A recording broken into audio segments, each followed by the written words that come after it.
Hello friends, नमस्कार। कैसे हैं आप सभी लोग। एग्जामोफोबिया यूट्यूब चैनल में आप सभी लोगों का हार्दिक स्वागत है। आज हम लोग बीपीएससी 66 के एग्ज़ाम को मद्देनज़र रखते हुए और साथ में अंकेक्षक का जो एग्ज़ाम होगा, दरोगा का होगा, उनको मद्देनज़र रखते हुए अक्टूबर 2020 का करंट अफेयर चर्चा करेंगे, जो बिहार के परिप्रेक्ष्य में, यानी बिहार का करंट अफेयर अक्टूबर 2020 पे चर्चा करेंगे, जिसके तहत 25 MCQ होंगे, साथ में उनका डिस्क्रिप्शन भी होगा। तो चलिए देखते हैं question number first. Question number पहला है, 21 सितंबर को प्रधानमंत्री ने घोषणा की थी कि 31 मार्च 2021 तक बिहार के कितने गांवों को हाई स्पीड ऑप्टिकल फाइबर के जरिए जोड़ा जाएगा। तो कितने गांवों को जोड़ा जाएगा, पहले का सही जवाब है, इसका सही जवाब है डी आंसर, 45,945 जो है बिहार के गांवों को हाई स्पीड ऑप्टिकल फाइबर के जरिए जोड़ा जाएगा। कब तक, 31 मार्च 2020 तक। इसके लिए रोजाना 257 गाँव की रफ्तार से गाँव में ऑप्टिकल फाइबर केबल बिछाने की ज़रूरत है। जो प्रधानमंत्री ने अपने भाषण में कही कि लगभग रोजाना बिहार के 257 गाँवों में ऑप्टिकल फाइबर बिछाया जाएगा, लेकिन वर्तमान रफ्तार प्रतिदिन 181 गाँवों की है। गाँवों को रोशन करने का टेंडर अभी नहीं मिला है, लेकिन जल्द ही उम्मीद है कि भारत नेट के तहत एक रोशन गांव या एक ग्राम पंचायत में इंटरनेट कनेक्शन और कनेक्शन की उपस्थिति को सत्यापन करने के लिए जरूरी कदम उठाए जाएंगे। इसको दूसरा कर लीजिएगा। प्रश्न नंबर दूसरा, एससी के खिलाफ सबसे ज़्यादा अपराधों के मामले में उत्तर प्रदेश शीर्ष पर है, लेकिन तीसरे पायदान पर कौन सा राज्य है। राज्य है। तो इसका सही जवाब है दूसरे का बी ऑप्शन, बिहार। बिहार जो है दूसरे पायदान पर है। नेक्स्ट है क्वेश्चन नंबर तीसरा, रामविलास पासवान जिनका हाल ही में निधन हो गया है, उनके संबंध में निम्नलिखित में से कौन सा कथन सत्य है। तो 4 कथन दिए हुए हैं रामविलास पासवान जी के संबंध में, जो उपभोक्ता मंत्री रहे हैं, लेकिन अभी हाल ही में उनका निधन हो गया है। तो पहला कथन है, वह 6 प्रधानमंत्रियों के अधीन जो है मंत्री बन चुके हैं। ये कथन बिल्कुल सही है। दूसरा है, वह बिहार के पूर्व मुख्यमंत्री रह चुके हैं। ये गलत है, वे बिहार के कभी भी मुख्यमंत्री नहीं रहे हैं। अगला है, वह 8 बार लोकसभा के सदस्य रह चुके हैं। ये भी सही है, वह 8 बार लोकसभा के सदस्य रह चुके हैं। अगला है, उनका जन्म बिहार के खगड़िया ज़िले में हुआ था। ये भी सही है, यानी इसका सही जवाब है इस क्वेश्चन का ए आंसर। केवल पहला, तीसरा और चौथा कथन सत्य हैं। नेक्स्ट है क्वेश्चन नंबर चौथा, किन राज्यों में डॉल्फिन सफारी आरंभ की गई है। तो सही जवाब है डी आंसर, उत्तर प्रदेश, बिहार और पश्चिम बंगाल में डॉल्फिन सफारी आरंभ की गई है। नेक्स्ट है question number 5, centre for monitoring Indian economy CMIE द्वारा जारी आंकड़ों के मुताबिक सितंबर 2020 में बिहार में बेरोजगारी दर कितनी रही। Centre for monitoring Indian economy के द्वारा जारी आंकड़ों के मुताबिक सितंबर 2020 में बिहार में बेरोजगारी कितनी रही। तो बिहार में बेरोजगारी जो है 11.9% रही सितंबर 2020 के महीने में। अगला है क्वेश्चन नंबर 6, बिहार के किस जिले से संबंध रखने वाले भारतीय मूल के वेवन राम कालवान सेशेल्स के राष्ट्रपति बन गए हैं। वह जो है बिहार के किस जो है ज़िले से संबंध रखते हैं। जो सेशेल्स के नए राष्ट्रपति बने हैं वेवन राम कालवान, वो भारतीय मूल के हैं, लेकिन वो बिहार के किस ज़िले से संबंधित हैं। वो जो हैं बिहार के गोपालगंज से संबंधित हैं। उनके जो दादा थे, एक पुजारी थे, राम कालवान के जो दादा थे वो बिहार के गोपालगंज के रहने वाले थे। जो अभी राष्ट्रपति बने हैं वेवन राम कालवान, उन्होंने डैनी फॉरे को हराया है अभी चुनाव में, और ये पहली बार है जब सेशेल्स में 1977 के बाद राष्ट्रपति पद के लिए एक विपक्षी उम्मीदवार का चयन किया गया है। नेक्स्ट है क्वेश्चन नंबर 7, बिहार के किस जिले में स्थित कंवर झील को रामसर साइट्स के रूप में नामित किया गया है। बिहार के किस जिले में स्थित है? ये कंवर झील आपको बताना है। तो कंवर झील जो है बिहार के बेगूसराय में स्थित है। अगला है क्वेश्चन नंबर 8वां।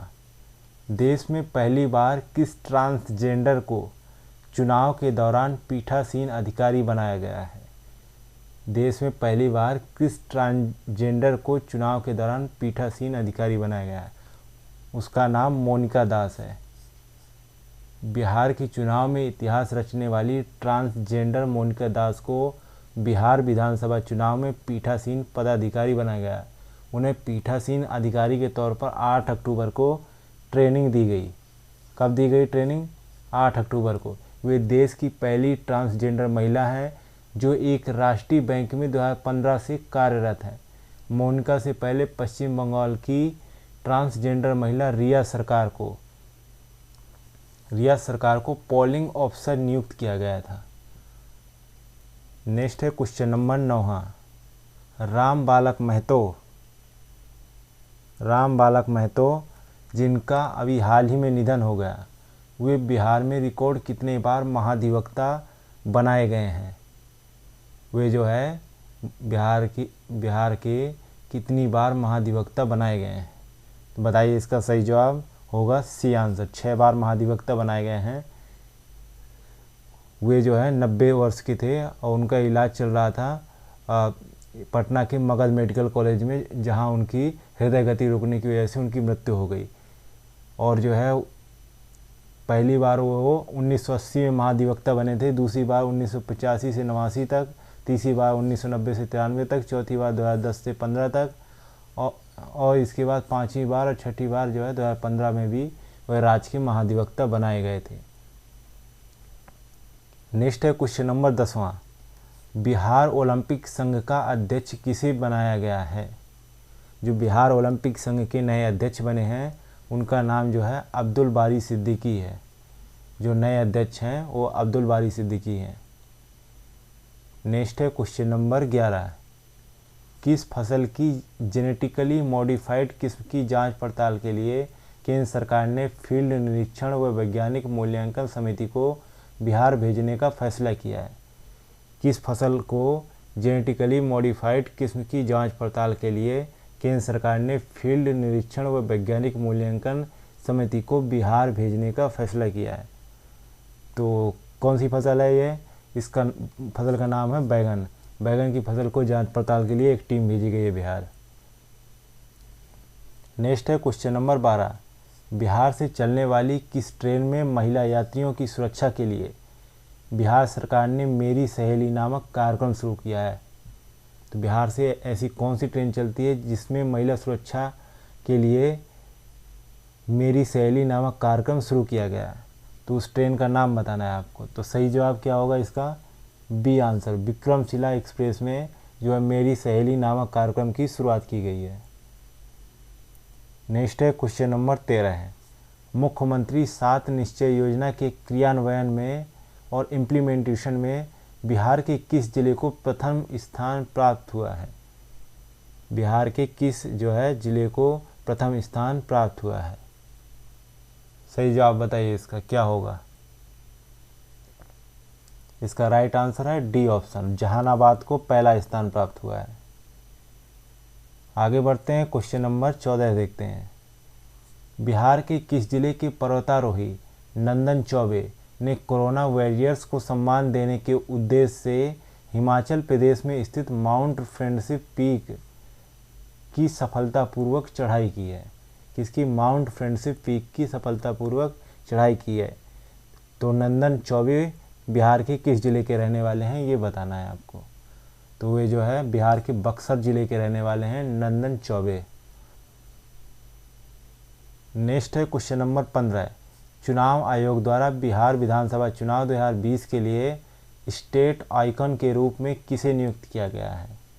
जो बिहार का विधानसभा चुनाव हो रहा है 2020, उसके स्टेट आइकन के रूप में किसे नियुक्त किया गया है? तो इसके लिए जो है पंकज त्रिपाठी जी को नियुक्त किया गया है। ए ऑप्शन सही है यहाँ पे। अगला है क्वेश्चन नंबर 16।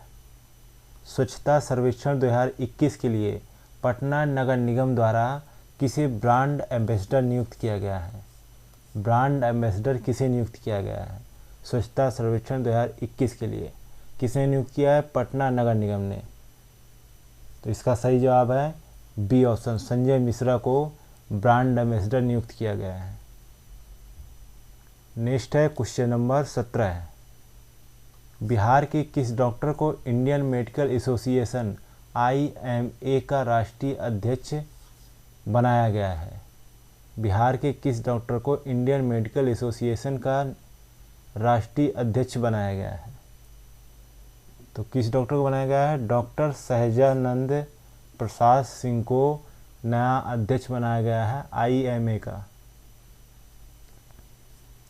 वहीं नेक्स्ट है क्वेश्चन नंबर 18। शिक्षा की वार्षिक स्थिति रिपोर्ट के अनुसार कोरोना लॉकडाउन पीरियड में बिहार के सरकारी विद्यालयों के कितने प्रतिशत बच्चों को ऑनलाइन क्लास की सुविधा प्रदान की गई? लॉकडाउन के पीरियड में बिहार के सरकारी विद्यालयों में पढ़ने वाले जो बच्चे थे उनमें से कितनों को ऑनलाइन क्लास की सुविधा प्रदान की गई? उनमें से जो है 28.5% बच्चों को ही जो है ऑनलाइन क्लास की सुविधा उपलब्ध हो पाई। अगला है क्वेश्चन नंबर 19। उत्तम प्रसाद पासवान जिनका अभी हाल ही में निधन हो गया है, उनका संबंध किस पेंटिंग से है, किस कलाकारी से है? तो ए ऑप्शन है भरनी पेंटिंग, बी ऑप्शन है कचनी पेंटिंग, डी ऑप्शन है गोदना पेंटिंग, डी ऑप्शन है कोहबर पेंटिंग, ई ऑप्शन है इनमें से कोई नहीं। तो इसका सही जवाब है सी ऑप्शन, गोदना पेंटिंग से संबंधित है। नेक्स्ट है क्वेश्चन नंबर 20। बिहार विधानसभा चुनाव 2020 लड़ने के लिए चुनाव आयोग ने एक कैंडिडेट्स के लिए खर्च सीमा कितनी तय की गई है? एक कैंडिडेट्स के लिए कितनी खर्च सीमा तय की है चुनाव आयोग ने, ये बताना है आपको। तो बिहार विधानसभा चुनाव 2020 में तो जो खर्च सीमा है वो 30.8 लाख रुपए है। अगला है 21 नंबर। बिहार में कोरोना काल में हो रहे विधानसभा चुनाव में मतदाताओं को जागरूक करने के लिए किस जिले में सबसे बड़ा मास्क बनाया गया है? बिहार में कोरोना पीरियड में हो रहे विधानसभा चुनाव के मद्देनज़र मतदाताओं को जागरूक करने के लिए, ताकि वो मतदान करने आए तो मास्क लगा कर आएँ, इन सब चीज़ों के लिए जागरूक करने के लिए बिहार सरकार ने पटना में सबसे बड़ा मास्क बनवाया है। कहाँ पर? पटना। इसका सही आंसर है डी आंसर। नेक्स्ट है क्वेश्चन नंबर 22। रिजर्व बैंक के कार्यकारी निदेशक मृदुल के सागर की तरफ से जारी राज्यों के अर्थतंत्र और जनसंख्या संबंधी आंकड़ों के अनुसार बिहार की प्रति व्यक्ति देनदारी कितनी है? मतलब बिहार के प्रत्येक निवासी पर कितना कर्ज है? तो इसका सही जवाब बताइए आप, क्या है? इसका सही जवाब है बी ऑप्शन, 17,830 रुपये का कर्ज है। नेक्स्ट है क्वेश्चन नंबर 23। केंद्र सरकार ने 20 राज्यों को बाजार से 68,825 करोड़ रुपए अतिरिक्त कर्ज जुटाने की अनुमति प्रदान की है। इसमें बिहार को कितने रुपए की अनुमति प्रदान की गई है कि वो बाजार से इतना कर्ज ले सकता है? इस समय कोरोना पीरियड में ही लगभग राज्यों का सारा जो है पैसा खपत हो गया है और केंद्र सरकार ने अभी तक जो पिछला GST बकाया राज्यों को रिलीज नहीं किया है।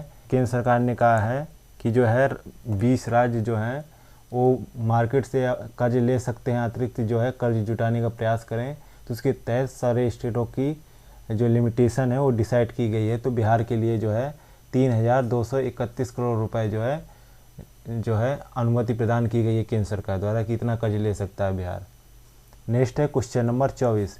बिहार की किस जिले में स्थित सुंदरवन की जमीन मालिक को 99.87 करोड़ रुपए के मुआवजे का आदेश हाल ही में सुप्रीम कोर्ट ने दिया है?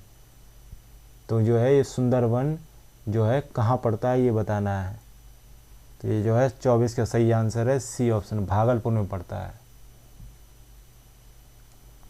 अगला है क्वेश्चन नंबर 25। बिहार विधानसभा चुनाव 2020 में बिहार की किस विधानसभा सीट पर सर्वाधिक मतदान दर्ज किया गया है? जो है पहले चरण के मतदान में किस जो है विधानसभा सीट पर सर्वाधिक मतदान दर्ज किया गया है। तो जो है पहले चरण के मतदान में धोरैया जो है विधानसभा सीट, वहाँ पर सर्वाधिक मतदान दर्ज किया गया है। अरे भैया सुनो सुनो, हाँ तुम्ही से कह रहे हैं। अब यहाँ तक आ ही गए हैं तो मतलब वीडियो अच्छी लगी है, और वीडियो अच्छी लगी है तो लाइक करना शर्माना कैसा। तो हमारी वीडियो को लाइक करें, शेयर करें और चैनल को सब्सक्राइब करना बिल्कुल ना भूलें। धन्यवाद।